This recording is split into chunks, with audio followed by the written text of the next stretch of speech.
Has the fight against al-Shabaab failed? UN experts say the group remains a major threat to stability in Somalia and neighboring countries, and it's still able to carry out attacks repeatedly. So, what does it mean for security in this part of Africa? This is Inside Story.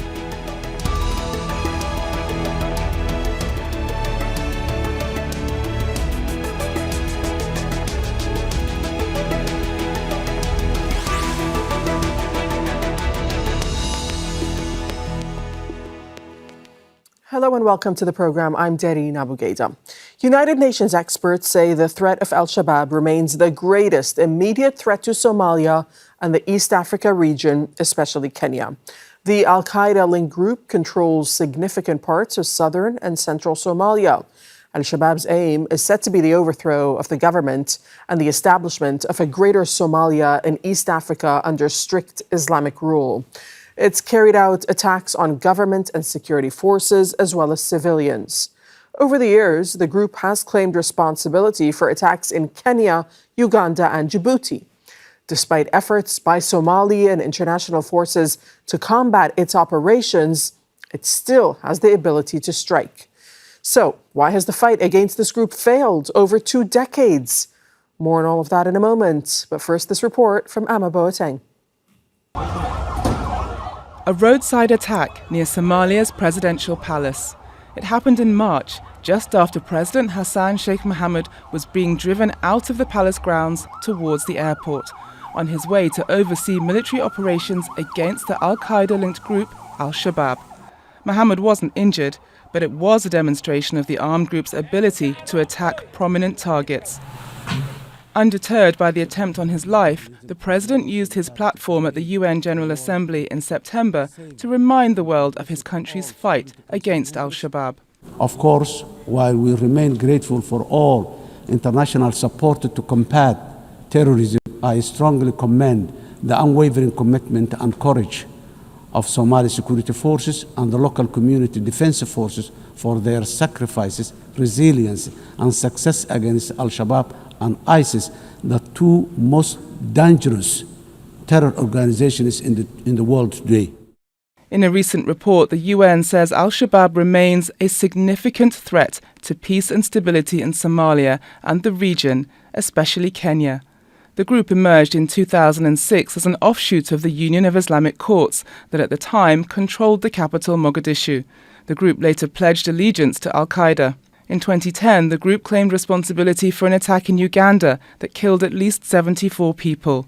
3 years later, its fighters stormed a shopping mall in Kenya, also killing at least 67 people, including several foreign nationals. Last August, at least 37 people were killed in a suicide bomb and gun attack at a beach in Mogadishu.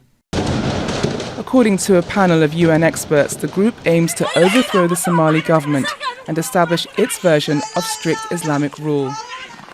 The fight to combat al-Shabaab has drawn in regional and international forces. Well, those in favor of the draft... Earlier this week, the UN Security Council extended the mandate of the African Union-led mission for another year, comprising up to 11,000 personnel, including troops from Kenya, Ethiopia and Uganda. The mission has suffered from a lack of funding. Since July, Somali forces, backed by the AU mission, have launched a renewed push against al-Shabaab. Yet a UN panel of experts warns the group's ability to continue to carry out complex attacks remains undiminished. Amma Boateng, Al Jazeera for Inside Story.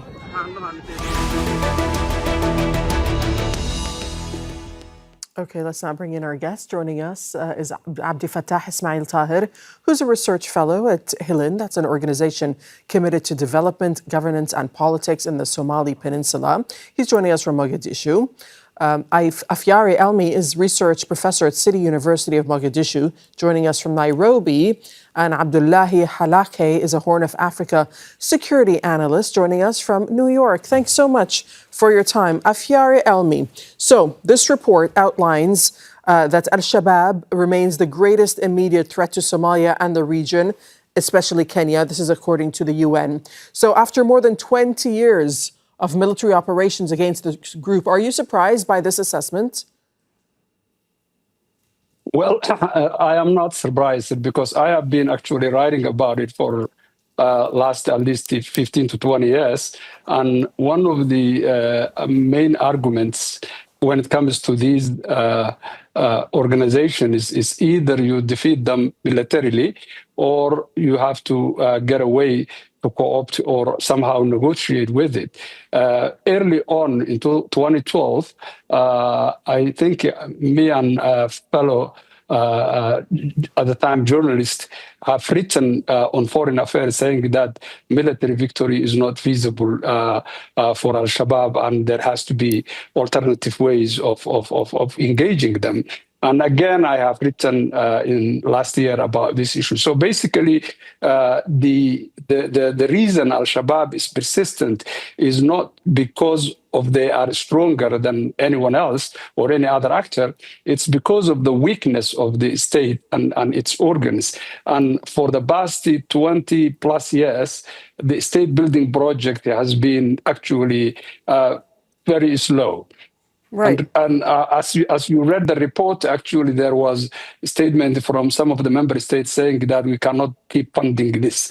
So this is basically, I think, what we need to do now to discuss and really at least explore if there are other ways. Okay, I'm going to come back to you on that point, but let me first bring in Abdullahi to comment about the report as well, which also says that the group remains highly capable and resilient despite the sustained military pressure from Somali forces and international partners. If you look at the U.S., for example, you're joining us from New York. So the U.S. has dramatically escalated its airstrikes on Somalia this year. This is according to one think tank, which says there have been at least 43 airstrikes in Somalia, half of them targeting ISIL in Somalia, half of them targeting al-Shabaab.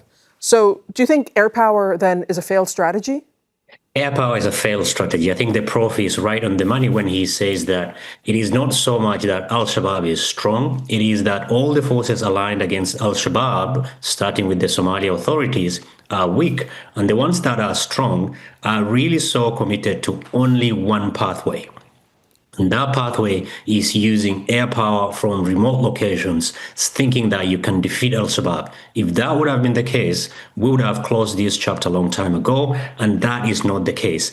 I think we are afraid to really reckon with the reality that al-Shabaab has to be part of the political fabric of Somalia. We have to begin considering as a serious option, negotiating with al-Shabaab. Some of their members are not really outside the realm of them of joining the Somali government. It's been done elsewhere. I think we are holding on to buzzwords like we cannot negotiate with terrorists as a policy. As a statement of principle, it might be good and well-meaning, but as a policy, it's not sustainable. And I think we need to consider negotiating with al-Shabaab as a pathway to sustainable ways of dealing with what has become a tremendous amount of menace, not just inside Somalia, but in the region. Okay, Abdel Fattah, why do you think the fight against the group hasn't succeeded? I think there are a number of reasons why the fight against al-Shabaab did not succeed, and one of which is poor policies and strategies on the part of the government. And an example of that is the fact that immediately when the new government came to power in 2012, it just jumped on a wagon led by clan-based militias fighting against al-Shabaab without thinking about the implications of that, and without being prepared for taking part in that. And that ultimately failed. And clan militias, the use of clan militias by the state has always failed in Somalia. So that's one of the reasons. And inability as well to bring the regional member states in Somalia on board against the fight, against al-Shabaab. Another reason is poor organizational capacity, where, as a matter of fact, the war was commercialized, and this is a clan-based society where information travels quite quickly. So among the troops, that created sort of a lower morale, in which they don't want to die for someone in power to enrich themselves, and the will for them to fight on behalf of the state has reduced significantly.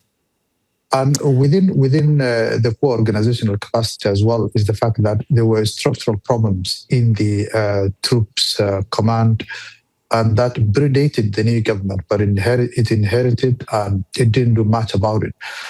And perhaps the last is poor international coordination. The international community has invested heavily in the fight against al-Shabaab, but the fact that the diplomats and representatives of the donor communities in Mogadishu were sending contradictory reports that confused the capitals, and the fact that most of the capitals were relying on information by the NGOs kind of undermined the necessary coordination and the necessary mechanism for the international community to work with the Somali government. So it was sort of a fragmented effort, even within the international community's circles.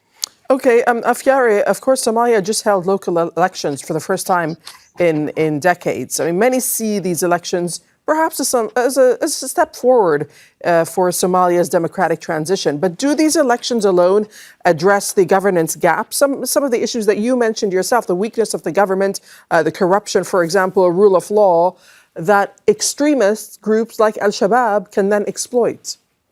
Well, actually, the elections that we're talking about that took place yesterday was largely local elections in Mogadishu, and they were still one-sided, as most opposition boycotted it.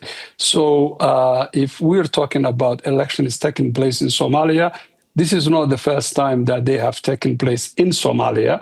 Apparently, if we still think Somalia as the 1960 Somalia, it has been taking place regularly in Somaliland. Local elections took place in Puntland. So basically, let's correct that what we are talking about is local election, which are not high stakes election. And even if, by the way, the opposition boycotted it, they never bothered it. That's actually a good civic practice. I think that should be welcomed. Also, it's a good thing when Mogadishu, that has been receiving bad press for a long time, it receives this good news that people are peacefully and civically interested and have these aspirations of voting. So let's keep it that way. But whatever we have at the moment, the 2026 dispensation has not been determined, and we are still pretty far away from a national election that's based on universal suffrage. Okay, understood. Abdullahi, the UN report also singles out Kenya as being especially vulnerable to al-Shabaab's attacks. Al-Shabaab, as we know, has carried out attacks in Kenya before. It's, for example, at Garissa University, as well as in the capital, Nairobi. Why is Kenya particularly a target?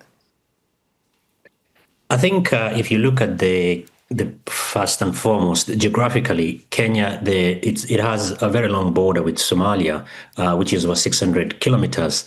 And part of the reason why al-Shabaab targeted Kenya was, until Kenya intervened in 2011, al-Shabaab was not interested in Kenya at all, because they could come in and out without any problem. So I think Kenya's intervention gave the group a real reason or raison d'etre to really start attacking Kenya, knowing very well the vulnerability that Kenya has in terms of the corruption within security agencies, how porous the border was, but also sending a message to Kenya. However, over the last few years, better training, better coordination has reduced the danger that the group poses to Kenya. We've seen a fair bit of interception of potential attacks, but it still remains that Kenya is incredibly vulnerable to al-Shabaab's attack because of the level of recruitment that the group has gone in recruiting Kenyans, not necessarily from what is considered predominantly a large Muslim majority areas, but also from elsewhere. But I think that pipeline is slowly being squeezed, but it is not outside the possibility that the group could carry out the attack. But I think it's incumbent on Kenya, that has sent its troop outside the UN and African peacekeeping mission to define what its exit plan for Somalia is. They can be perpetually inside Somalia while its border is not secure and attacks are going on inside Kenya. So I think Kenya really needs to reconsider its position around Somalia, not just militarily, but also the diplomatic relations that the two countries enjoy. Kenya really has a soft power that before 2011 intervention, and that really eroded that. And Kenya might need to reconsider coming back to engaging Somalia state and also stop taking sides in the regional politics inside Somalia. Abdel Fattah, speaking of regional countries, the AU has troops, of course, in Somalia. The Security Council, the UN Security Council, recently voted to extend the mandate of that AU mission, as you know, through the end of 2026. But many people say, look, these troops contributions and the rules of engagement by the AU don't really match the threat on the ground. Do you think the AU needs to rethink its mission parameters and perhaps its mandates? I think the AU troops, regardless of how many times they reform themselves or they try to fix whatever problems within them, they cannot make advances without having a real partner in Mogadishu. And I think much of the problem really lies with the government. And it's not exclusive to the new government, but the new government has taken this to a new height, especially kind of been tolerated perhaps more by the international community than ever before. And they have misused that juridical power by sort of polarizing the country into pieces. And that significantly affects the operations of whatever troops that are trying to help in Somalia, including the AU troops, as well as the international partners. It's not the only AU who's involved in trying to help Somalia out. It includes many European countries who are providing training to Somali troops. It includes Turkey. There are Americans who are involved in training Somali troops and even providing logistics and financial help. So all of these things cannot work without having a real partner in Mogadishu, and that is where the problem lies. Right, but for the EU mandate, how do you see it? How for the AU mandate in particular? I mean, is a stronger AU role the answer, or a more limited one? I believe a more limited one would work for Somalia, and also sort of an accountability. The AU is not currently accountable to the donors. It's somehow accountable to the African Union, but the African Union as an organization itself is a weak organization. So even if they kind of sort of hide behind the EU frameworks and the AU frameworks and the relationship it has with the rest of the world, and the fact that everybody, kind of doesn't want to clash with the African Union. It may help the AU troops in here, but the problem is if you're not accountable to whoever is giving you the money, and if you're not accountable strongly to whoever you're helping, then your efforts might be lost somewhere in the middle. Okay, Afyare, you started out the program by saying... Pardon me? Go ahead, Abdullahi. Yeah. Can I jump in? I think it's very important that we make it very clear that it's not just... This particular mission was heralded as African solutions to African problems. And I think for many, including AU, IGAD, and many other member states, the reality is we cannot just say that it's an African problem and therefore it requires an African solution, and we're not funding it. The international funding framework and environment has completely shifted since the election of Donald Trump this year. And so therefore, absent of African countries coming together and figuring out how to fund this beyond, the cyclic one-year UN Security Council funding and, extension of the mandate, it will be very important for African countries. And this particularly this Somalia one, because it will have an implication. It will be a microcosm of other missions on the continent in an area, not just in the Horn, where you have not just Somalia, but also Ethiopia, you have South Sudan, Sudan. If we cannot figure out this, it really is going to be a very, very difficult period for the region, where not just conflict, but climate change combined with conflict would really cause severe devastations. Afyare, you started out the program by saying that alternative strategies were needed, and this battle can't be fought militarily. So what sorts of strategies are you talking about here? And do you agree with Abdullahi, who also said earlier on that there should be political space for negotiations with al-Shabaab?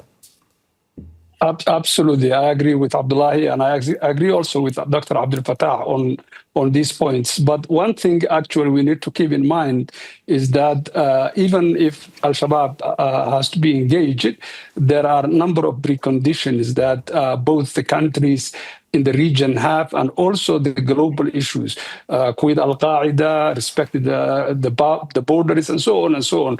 And they also have their own conditions. So I think if you look deeper, there are ways that these things can be actually fixed. So one area is negotiation.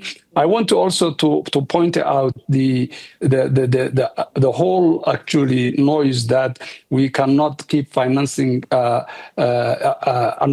calls from the partners, like big partners. With respect to peace building financing, those who can should pay. This is perhaps the general moral argument that has always been sustained for the past many years. If you say that those who benefit from it should pay, I think what is all kinds of predatory behavior will have a room to play. Countries will jump in and exploit the weaker countries. So I think that we have to be careful with what we say. Yes, Somalia still needs the support of the international community, particularly the humanitarian issues. The expectation now is, as Abdullahi has just said, there is a drought now that is actually severe. And if it continues for the next few months, it's going to actually cause harm to so many living entities in the Horn. And interestingly, also, the capacity of the funders. Last time it was the United States that have actually bailed out the country. Now there is not any other country. And maybe this is about time that the Gulf countries should step in and try to help Somalia on the humanitarian side at least. And finally, I think what I really want to stress is that the call that even some of the partners are making, that Somalia should get united and at least come up with more responsible behavior. I think that is something that we cannot run away as Somalis. And I think the government and the government leadership have an honest and they have to prove that they can bring people together and face the geopolitics that is changing in so many ways. Right. I really hope that happens. Abdul Fattah, if you look at the finances of al-Shabaab, which we haven't touched upon as well, al-Shabaab finances itself through taxation and extortion, right, in areas that it controls. Would economic inclusion in the government, or whatever form that may take, or even a decentralized revenue sharing undermine that model of al-Shabaab and the way that it brings in revenue? Not really. Al-Shabaab, if you don't defeat them on the ground, trying to impose some sort of financial restrictions on them won't work. It didn't work in the past and it won't work now.